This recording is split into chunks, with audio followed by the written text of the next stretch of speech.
عليكم ورحمة الله وبركاته. ازيكم يا جماعة؟ اخباركم ايه؟ يا رب تكونوا جميعا بخير.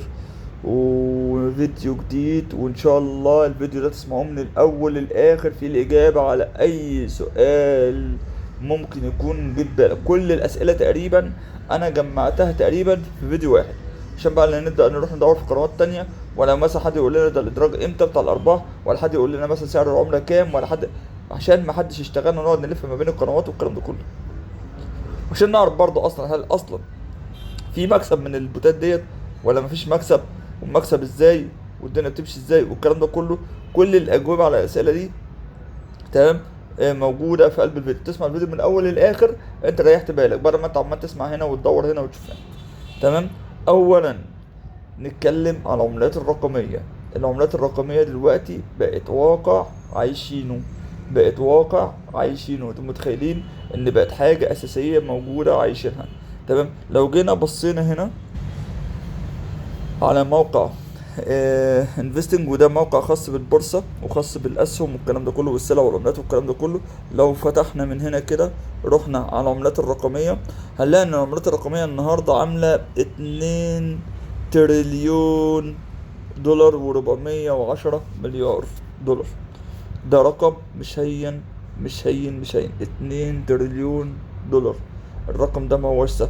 وهتلاقي طبعا فيها السلع هنا اهي. تمام. مش كلها طبعا، في سلع لسه بتندرج، في سلع ما بتندرجش. الاثيريوم اللي ما حدش كان بيسمع عنها من 4 5 سنين فاتوا، النهارده عملت 3000 دولار، حاجه غريبه جدا. يعني فاهم فكرة؟ باينانس اصلا عامله 574 دولار سولانا. انا يعني يمكن في ناس معايا هنا في الفيديو هتكون اول مره تسمع اسم سولانا ده اصلا. عامله 160 دولار، انتم متخيلين؟ تمام. فانتوا يعني العملات الرقميه بقت حاجه اساسيه. طيب، هل بوتات الربح من التليجرام هل فعلا احنا هنكسب، ولا ده مجرد كلام وهتنسب علينا والكلام ده كله؟ سبق وقلت تمام ان مش كل البوتات هتكسب منها.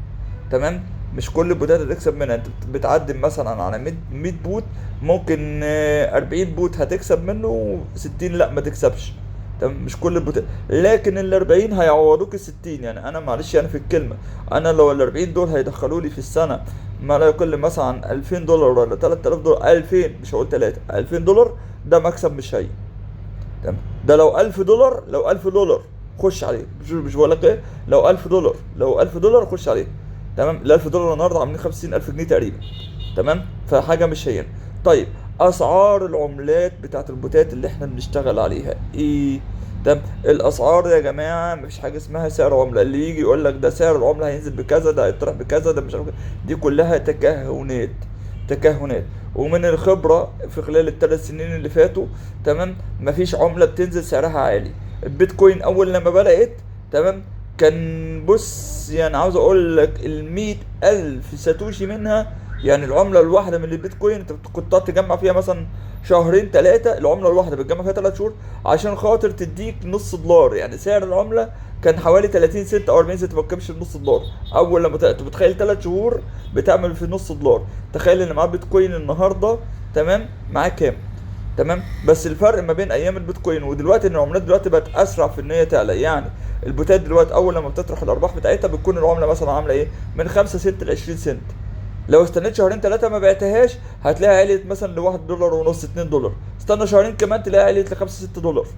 يعني هي انت لما بتستنى عليها هي يعني ما تصرفهاش في ساعتها. انت يعني ايه، اصرف دايما، تخلي تحويشتك كانك جمعيه. انت اخر السنه تجمع تمام الارباح بتاعتك. اخر السنه هتلاقي نفسك مجمع ربح كبير. تمام. جميل. ده بالنسبه لاسعار العملات. امتى بقى ميعاد الادراج؟ محدش عنده ميعاد ادراج لاي بوت الا لما البوت بينزل السعر الرسمي، ميعاد الادراج الرسمي. اللي يقول لك ايه، اصل المتوقع كذا، اصل اللي بيتقال في الاخبار كذا، اصل بنسبه 90% كذا، مفيش الكلام ده. تمام. محد يسمعش لكلام حد على النت. تمام. جميل. البوتات، نشتغل على بوتات ايه؟ اشتغل على اي بوتات انت ممكن تلاقيه قدامك. يعني انا شغال على 6 رول او 8 رول. انا شغال على ال8 رول. البوت الاخير اللي على الشمال ده تمام حلو، ده لسه بادئ فانت ممكن لسه تضاف فيه. تمام. طيب الشغل على البوتات، اهتم جدا بترقية الكروت، واهتم جدا بجمع العملة كل 3 ساعات على الأقل. جمع الكوينز، عشان الكوينز دي اللي بتشتري بيها كروت كل 3 ساعات. تمام. طيب، انت يا بط يا عم حسن انت قبضت فلوس، تمام، يعني اخدت فلوس من ورا الكلام ده. قلت مليون مرة انا ما قبضتش، انا لسه داخل الموضوع جديد، تمام، كشغل ليا. لكن اللي معايا الراجل اللي جنبي، تمام، الراجل اللي معايا في نفس الشقة زي ما بنقول كده، تمام، قبض. وقبض مبالغ، مش مثلا 10 دولار 15 دولار، قبض عملات. والعملات تمام النهارده عامله معاه يعني ما لا يقل عن حوالي مثلا 20000 دولار. فده مبلغ مش هي 20000 دولار على فكره، بتكلم في 3 سنين. انا بتكلم غير اللي لسه ما قبضوش، هو عنده اصلا عمله. لو سمعت عن عمله الباي انا شرحتها قبل كده، اللي مشتركش فيها ممكن يقول لي خليه يشترك فيها. عمله الباي اللي هو برنامج الباي نتورك، طب هو معاه فيها حوالي 600 عمله.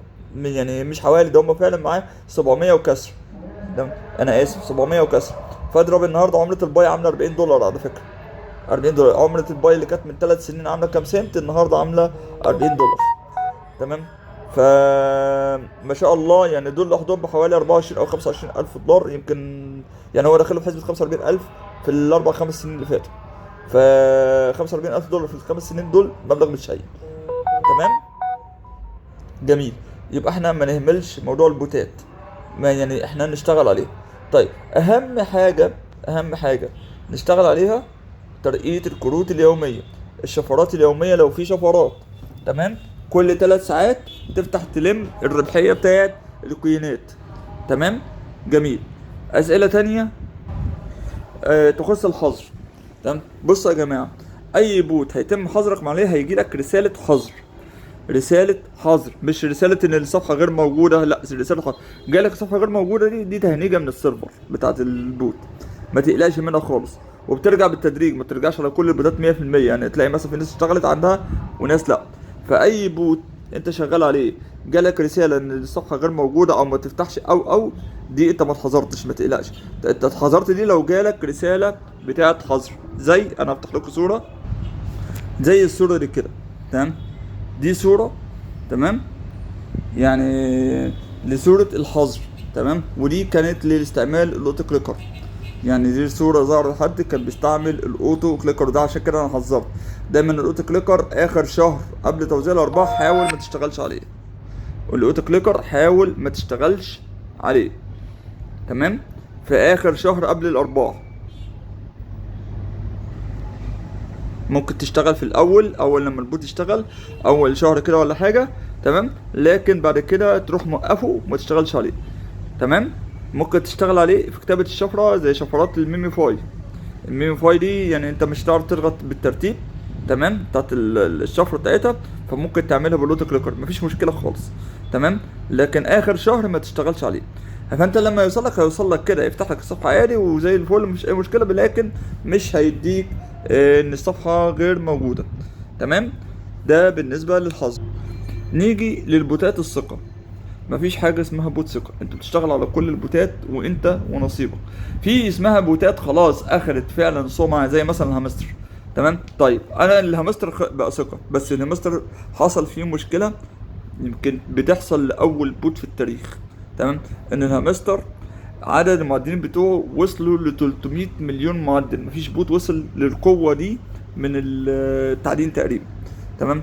فطبعا انت لما تكون مثلا هو صاحب هامستر معتمد مثلا 500 مليون دولار او اقل او مليار للتوزيع والكلام ده كله، فطبعا كل ما العدد بيكبر كل ما الربحية بتاعت العملة بتقل. تمام. طيب ليه ارباح البوتات اتاخرت؟ عشان في عندنا عمله اسمها عمله الباي، وانا سبق شرحتها قبل كده.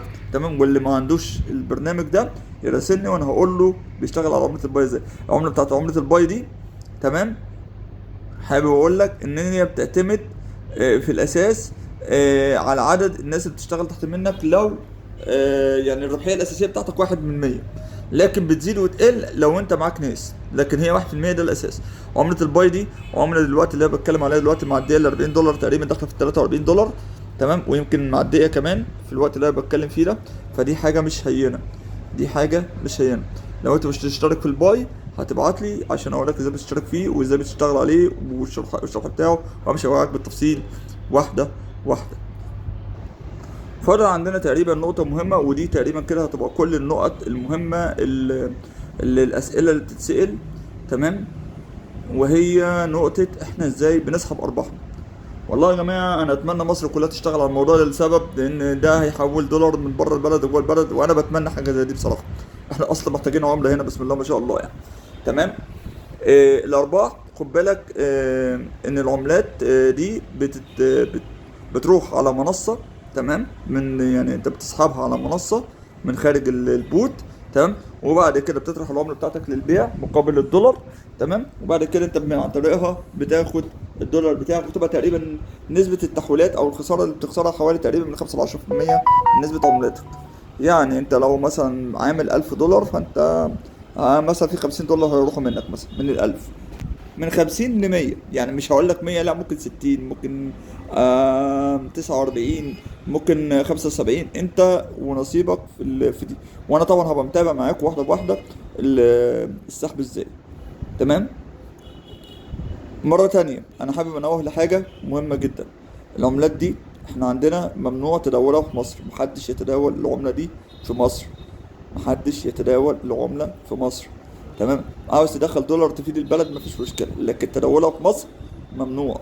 انا يعني ببرئ ذمتي من اي حد يتداول العملة داخل الجمهورية. تمام. اه... اعتقد دي كل الاسئلة. طيب لو في اي استفسارات او في اي شروحات او عاوز يوصلك كل جديد خاص بالبوتات، انا كده كده بنزل كل يوم الحاجات دي في رسائل خاصه على الواتس، في رسائل خاصه ولا في الجروب. هتلاقي رقم التليفون بتاع الواتس تحت الفيديو، واللي من خارج مصر هيحط طبعا كود الدوله. واعتقد تقريبا كده الدنيا تمام، وتقريبا انا خلصت كل حاجه بالنسبه لبوت البي اي. مش البوت اللي هو برنامج البي اي، تاني وتالت ورابع بركز، لازم 15 يوم متواصلين تدخل على البرنامج واللي تحت منك ويخش على البرنامج. حساباتهم لو ما توثقتش كل الفلوس اللي انت واخدها من وراهم هتروح، مش هتقبض منها اي حاجه. يعني لو انت عندك 10 عملات منهم 9 واخدها من الدعوات مش هتستفيد منها. تمام. هتستفيد بالعمله دي بس. طيب ولو قعدت 15 يوم انت كمان ما بتخشش، يعني مش منتظم، مش هتاخد العمله دي كمان، يبقى خساره. فانت هتتابع، انت عندك من هنا، تمام، في حاجه اسمها فريق الحاله، تفتح تشوف مين اللي بيعدل مين اللي ما بيعدلش، اللي ما عدلش تبعت له على طول. نصيحه اخيره، البوت بتاع او البرنامج بتاع البي اي مش هيوزع ارباحه قبل 6 7 شهور قدام، يعني في المتوسط ده. تمام. فلما يظهر لك اعداد القفل، في حاجه تظهر لك اسمها اعداد القفل، طبعا بنشتغل كلنا بالعربي فهتبقى اسمها كده. خش على الاعداد هيظهر لك شريطين، شريط عدد السنوات او عدد الشهور، والشريط التاني تمام انت عاوز تجمد قد ايه من العمله. نصيحه اخويه وده اللي انا عامله، ما تجمدش كتير. يعني ايه؟ يعني الناس القديمه كانت بتجمد بالسنتين بالثلاثه، يعني انا يعني اللي معايا مجمد 3 سنين لسه قدامه سنه عقبال ما يفك عملته، وهو مجمد 90% من عملته. انا مجمد بما ان كده كده مش هقبض عمله لا الشهر ده ولا الشهر الجاي، وكده كده اصلا هي بعيد عن ايديا، فانا مجمد 100% لمده 6 شهور، بحيث ان لو مثلا الارباح اتوزعت في شهر 12 يبقى فاضل لي شهرين واقبض، اتوزعت في واحد يبقى فاضل لي شهر، اتوزعت في 4 انا كده كده فكيت التجميد مفيش مشكله وهقبض. يعني فاهم الفكره؟ يعني جمد بالست شهور، تمام، وجمد 100% لان انت كده كده مش هتبقى واخد العمله. تمام. اعتقد ان انا جبت على كل الاسئله، والسلام عليكم ورحمه الله وبركاته.